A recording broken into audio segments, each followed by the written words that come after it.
My name's Adam Groza. I serve as the president here at Gateway Seminary. And we were led this morning by our director of enrollment and leader of our Hispanic education initiatives, director of a grant that we're pursuing, and graduate and pastor. What else don't you do? Josiah Espinosa. So let me just say welcome. We are really glad that everybody is here. I know some of you, this is your first time here on campus at Gateway Seminary. So let me just tell you a little bit about Gateway Seminary. Our full name is Gateway Seminary of the Southern Baptist Convention.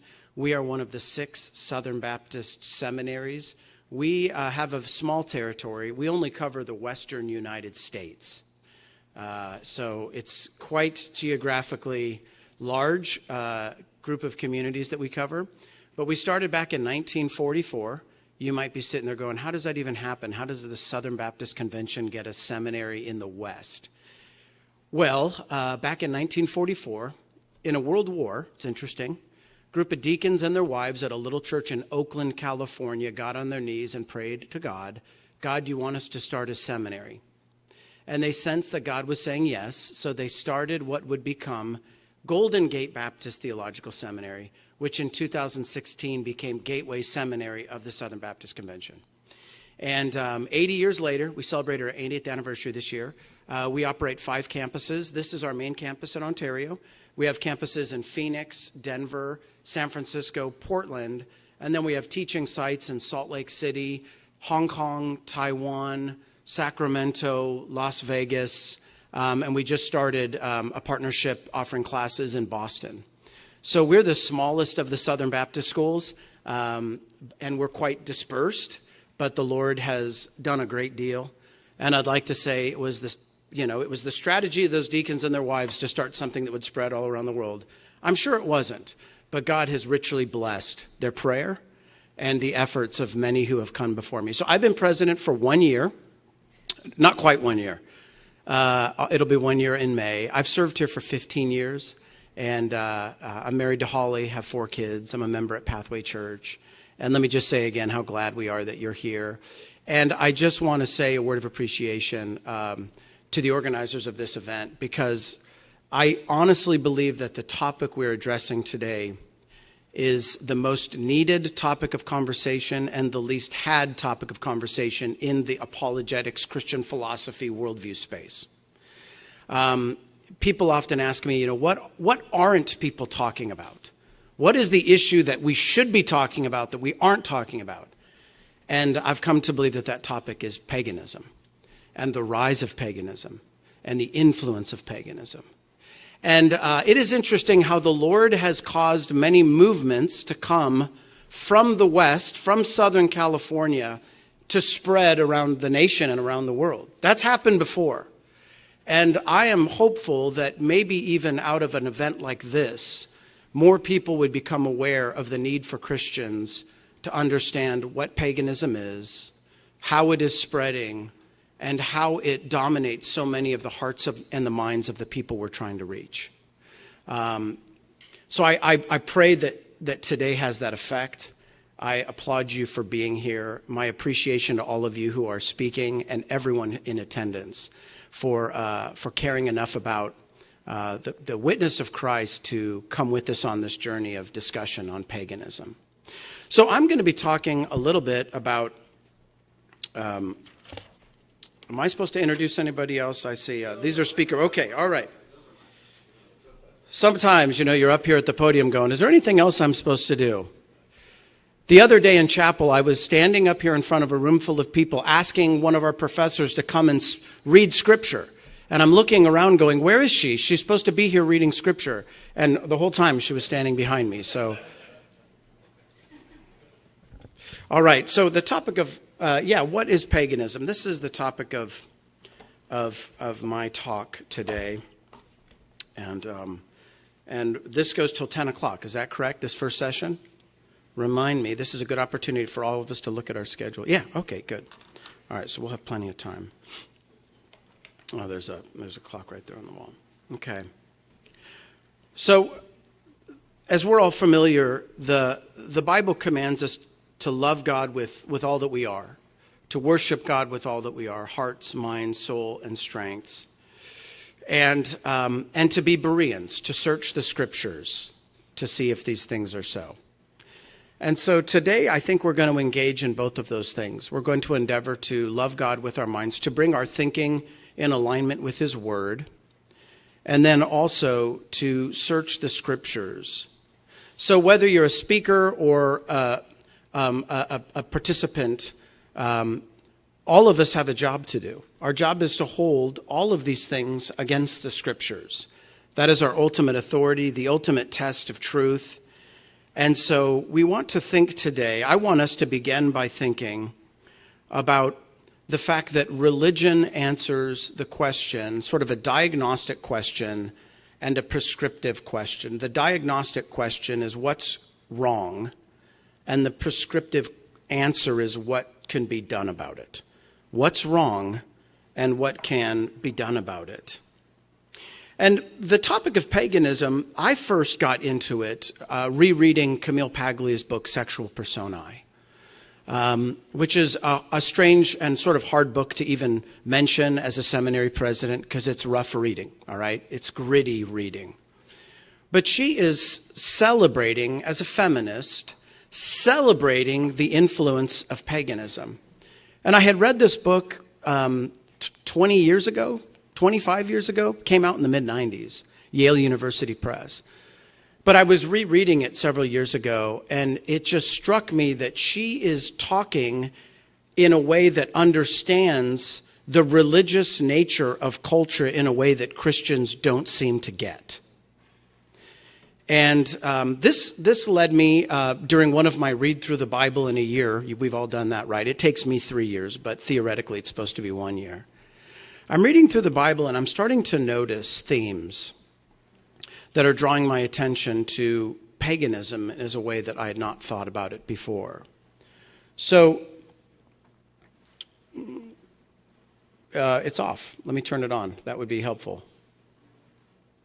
There we go. So in Romans 1:25, it tells us that they exchanged the truth about God for a lie and worshiped and served the creature rather than the Creator, who is blessed forever. And this is not the normal proskuneo word for worship. This is sabadzomai. This is a word that is used only here to mean to stand in reverence or awe, and I think in the context before false gods. And I read this, and of course we reference this verse and this chapter a lot in philosophical worldview apologetic discussions to sort of combat the idea that people, claim not to believe in God, but they live like there is a God. But Paul says that what's happened is people have exchanged the truth about God for a lie and worshipped. And all of a sudden, this began to seep into my thinking about sort of biblical anthropology and the nature of the Imago Dei. God has created us to worship. God has put, as Ecclesiastes tells us, eternity into the hearts of man. And even though there is the fall and we are dead in our sin and the noetic effects of the fall affect our thinking, nevertheless, we, as Paul says, grope about in the darkness, as it were, and we elevate something. We worship something. And this led me down the road of a Romanian philosopher you probably have heard of, Mircea Eliade, who wrote a famous book published by University of Chicago, where he taught, called The Sacred and the Profane. And in The Sacred and the Profane, Mircea Eliade observes, much like C.S. Lewis, but from a non-Christian perspective, he observes through sort of a sociological, philosophical perspective that every culture has a concept of the sacred. And they elevate that concept of the sacred and they bow before it. They engage in sabadzomai, the exact thing that Paul says. They worship. And Eliade uses this term, which I've found to be quite helpful, homo religiosus. That we are not just homo sapiens, we're not just thinking beings. We are homo religiosus. We are religious beings. We are religious by nature because we are made in the image of God. And this got me thinking about Jesus' words in John 6, when Jesus is teaching on his body and his blood. You all know the story. Room full of people. Jesus starts teaching on his body and his blood. And basically people start, woo, look at the time, Jesus, we got to go. And they leave. And Jesus turns to the 12 and says, are you going to leave too? And Peter issues those famous words, to whom else shall we go? Which is interesting that Peter observes there really is nowhere else to turn for eternal life, for salvation, for living water, to know that one true living God. But he also observes that if you leave Jesus, you don't go nowhere. You go somewhere. If you stop worshiping God, you don't stop worshiping. You worship something else. And all of a sudden, we have a picture emerging from Scripture that's very different than the dominant narrative of our culture, which is that people are no longer religious, or people aren't interested in worship, or people don't worship. All of a sudden, this idea of pure secularism just sort of explodes. And then, of course, as you know, you delve into the writings of Pascal's Pensées, where he says, you must wager. Everyone is casting their bet, as it were, on something. The chips go on the table. Where they go is where you worship. And so this picture begins to emerge of a world very much like the world of the Bible, which is not a merely natural world, but a supernatural world.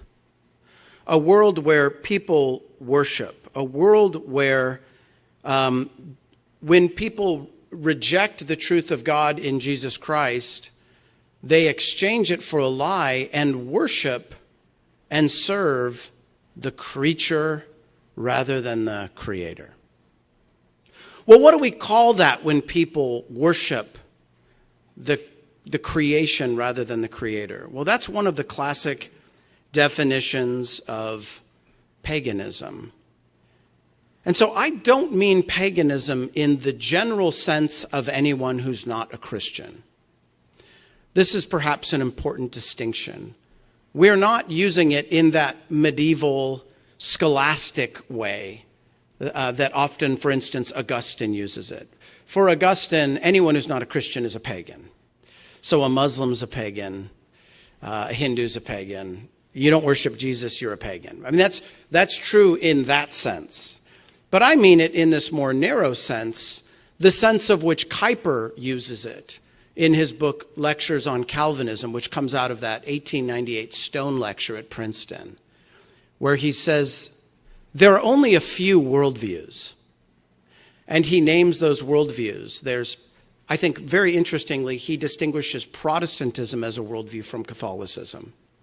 And then there's modernism, and there's Islam, and then there is what he calls Eastern or pagan religion.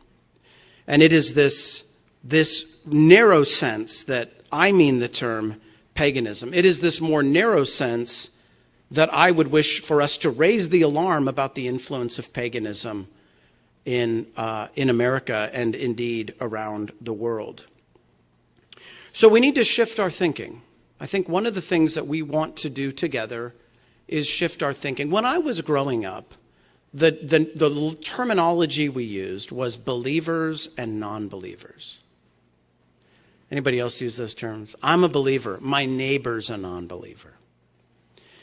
And I think that our culture, after the influence of evangelicalism, has adopted this for maybe intentional, maybe unintentional, strategic purposes. So when I'm a believer and you're not a believer, and when I'm religious and you're not religious, then there becomes this moral superiority that someone assumes. Because what this all begins to mean is, I believe in facts and you believe in fairy tales. And I am a person of reason and you are a person of faith. And I am a person of science and you are a person of myth. And I think part of what we want to do, based upon the studies today, is to shift our thinking, not that there are non-believers and believers, there are only different kinds of believers. There are not religious and irreligious, there are just different kinds of religious people. If it is true that they have exchanged the truth to worship the creation and to be in awe of a lie, if that's true, if it is true that they are still made in God's image, if it is true that everywhere you turn, people have a concept of the sacred, if it is true that we are homo religiosus, then we need to shift our thinking. The question is not, do you believe? It's in what do you believe, or in whom do you believe? So all of this is up against the backdrop of the so-called rise of the nuns. The rise of the nuns. And NPR has recently declared the nuns the largest single group in the U.S. It's those who self-identify as religiously unaffiliated, or when asked, what religion are you, they say nothing in particular, which is curious. And so on the face of it, it seems like we're living in a day where people are less religious. But is that true? And I would say it's not true. It's not true biblically, and I don't think it's even true empirically based upon the very surveys often cited to support the rise of the nuns. Christians have taken this narrative and run with it. There's a whole cottage industry of books, the nuns, where they're from, who they are, where they're going. There's a number of other books, Nonverts by Oxford Press, 2022. And these books have some helpful insight. So I'm not here to dismiss them. I think that they're worth reading, and they help us to understand the nature of belief, I would argue, of those who reject traditional religion. But they wrongly lead us to conclude that people are not religious, when in reality, what the questions clearly aim to capture is, are you a member of a traditional religion?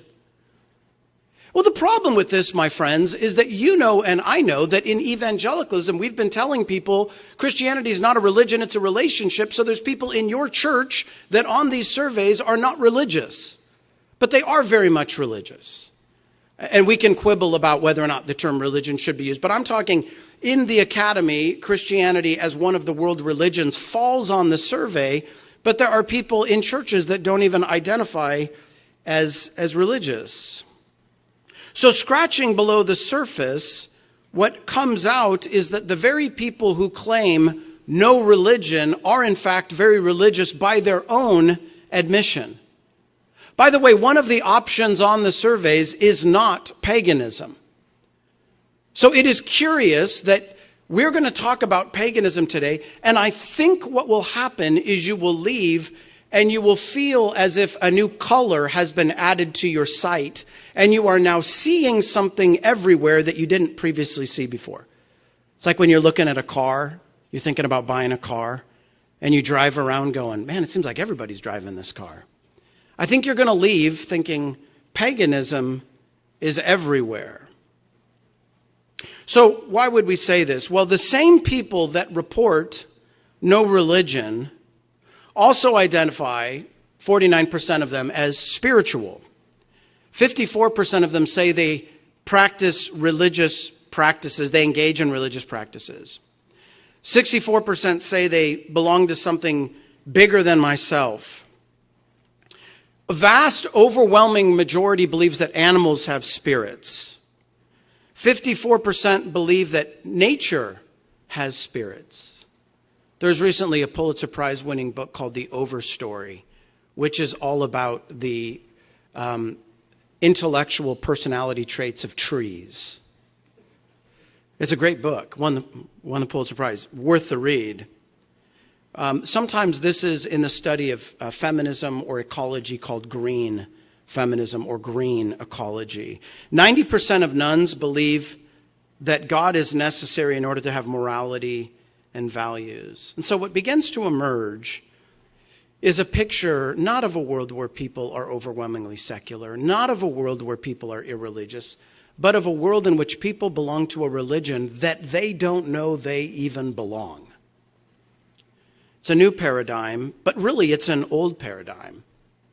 So paganism as the worship of the self, as the worship of the creation rather than the creator, is not a new paradigm. It's the second oldest religious paradigm. Because, of course, after Eden, you have the fall, and the fall is fundamentally the desire of humans to be gods, the desire to worship the creation rather than the creator who is blessed forever. A world, according to the Advocate, where the nuns are driving LGBTQ equality in America. So the seemingly new religious paradigm is really the reapplication of old spiritual practices, centering, meditation, yoga. So the data makes it clear 70% of the nuns believe in God or a higher power. 67% believe they have a soul. 63% believe in a spiritual world. So the new paradigm is an old paradigm, and it is a pagan paradigm. So I would argue that based upon their reported beliefs and religious practices, the rise of the nuns should best be understood as the rise of reemerging paganism. Reemerging paganism. So let me give you a few more definitional assistance.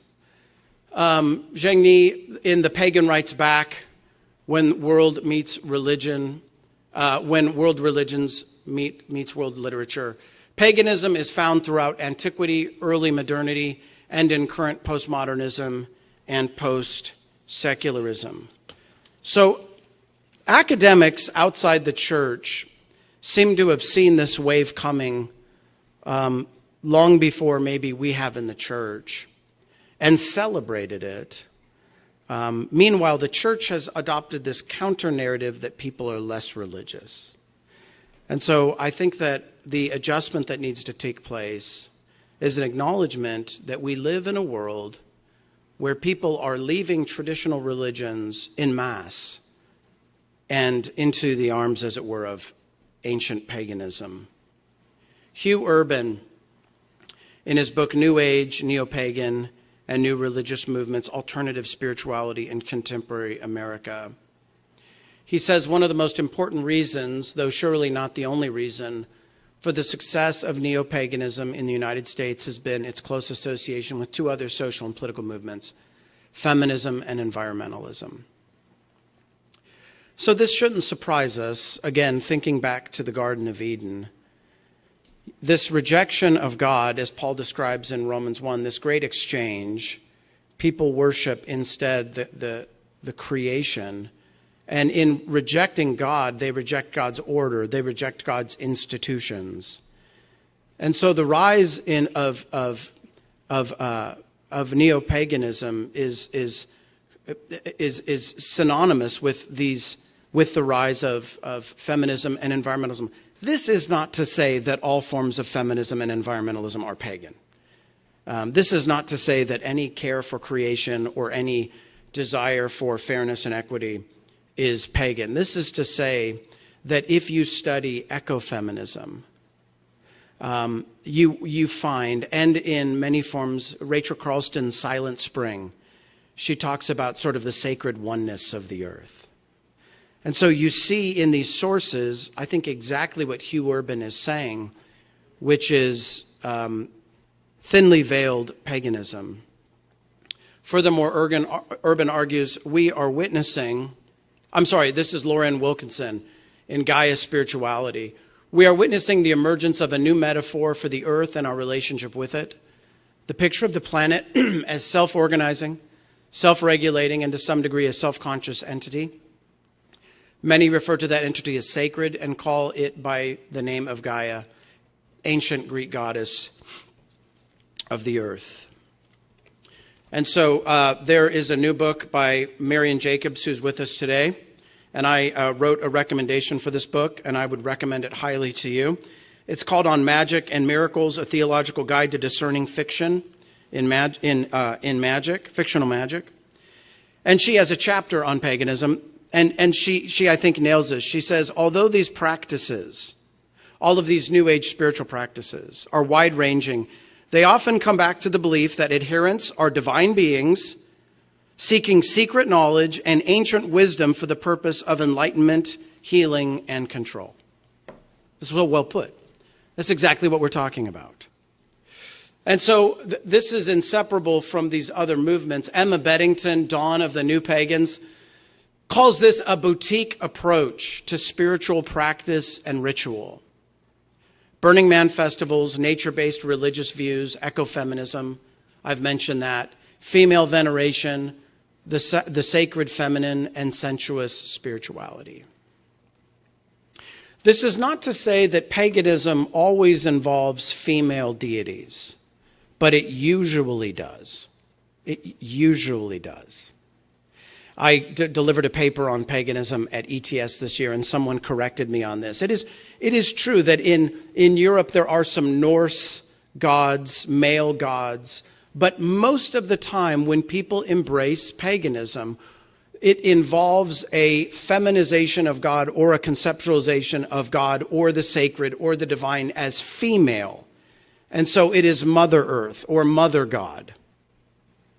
And even in Mormonism, there is early in Mormonism this recognition that God is both Father and Mother, not often discussed.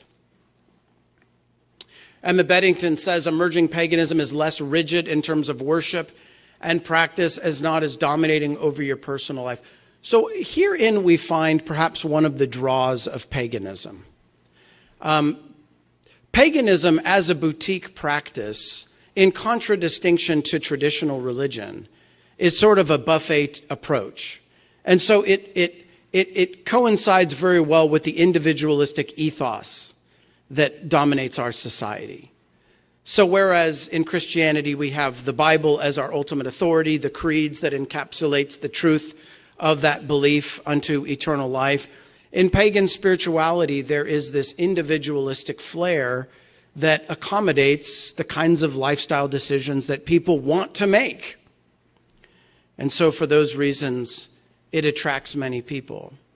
Many of the people it attracts grow up in our churches. And the people that grow up in evangelical churches leave the evangelical church not to abandon religion, but to embrace a religion, in some cases, without knowing it. And this has become known as the ex-evangelical or deconversion movement. Again, wrongly assuming that people have left religion for no religion, when in fact they have just embraced the second oldest religion on the face of the earth. And a lot of this has to do with understanding loves. To understand love, particularly God's love for sinners, seems out of keeping in an age when its embodiment is Marilyn Monroe on a calendar, not Jesus on a cross. Deterioration of agape to eros has again snared love in the sordid quagmires of paganism. This is 1958. Christianity Today writes a book on the paganization of love. That's interesting. Somebody saw it coming way before it came. Back in 1958, this author understands that the redefining of love, or the sort of reducing of love to eros, to physical love, to sexual love, get on the love train, 1960s mentality of love as physical pleasure, this hedonization of love is not unique to the hippies or to postmodernism. It is rather an embracing of the ancient pagan practice of love. And if I could recommend any book to you, it would be The City of God by Augustine, where he reminds us that two different kinds of love build two different kinds of city. The love of God builds the city of God, and the love of self builds the city of man. And so we live in a world where much of the debate is about love. We see this in ethical discussions. I think that many people have observed that ethics is the new front door of Christian apologetics. And of course, the debate is less about is it true than it is it good, by which people mean, is it loving? Are you loving? If you're not loving, I don't want to be a part of your group, which puts us in a catch-22 because yes, we represent the gospel of a loving Savior, but no, he does not fit into worldly definitions of love.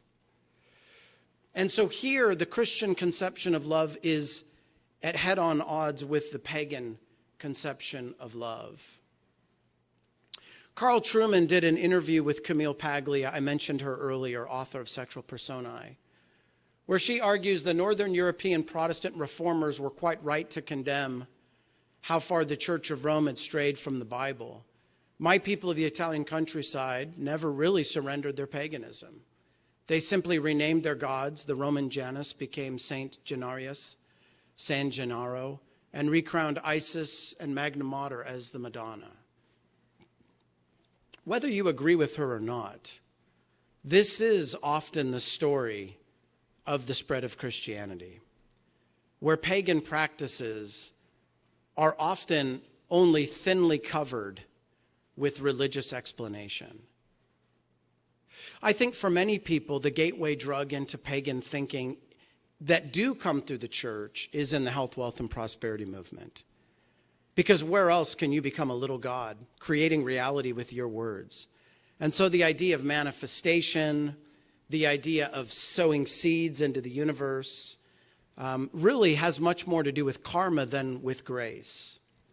And here I'm echoing the words of Bono, who says there are only two kinds of religion. There's the religion of grace and religions of karma.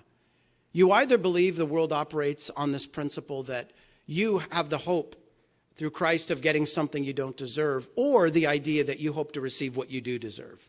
It's either karma or grace. Your chips will go on the table.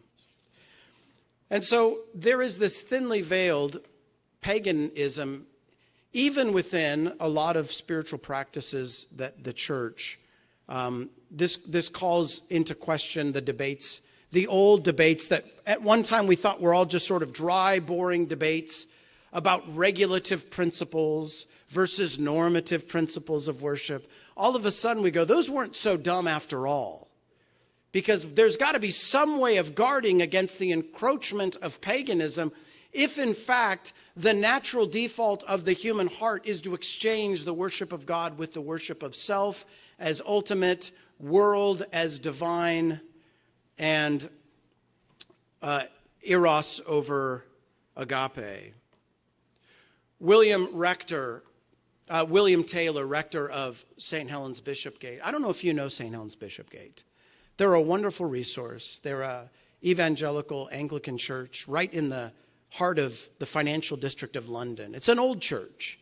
And by old, I mean William Shakespeare was a member there. Really old. And I took my family on a vacation a few years ago, and, they wanted to see like the museums and the castles, and I wanted to go hear William Taylor preach. And so we went to St. Helens. Have you ever gone somewhere hoping that the preacher would be there? Because sometimes they're out of town. Well, we show up and William Taylor is preaching. And in his sermon, he's talking about the encroachment of paganism in London. And in just God's providence, I was there to hear this incredible theologian preacher make the point we're making today, that we have to open our eyes. And he was talking about people in the church that were being required by their employer to wear that pride flag lapel pin. And he said, understand, if you put this on, you're putting on a pagan symbol of religion. You are advertising a religion, the religion of paganism.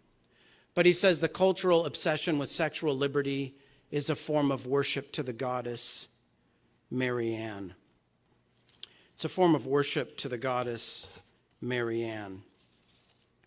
And so this is the world in which we live, where people unknowingly are engaged in religious practices, religious worship, this narrow sense of paganism where they worship creation and they elevate the self as ultimate eros in the place of agape.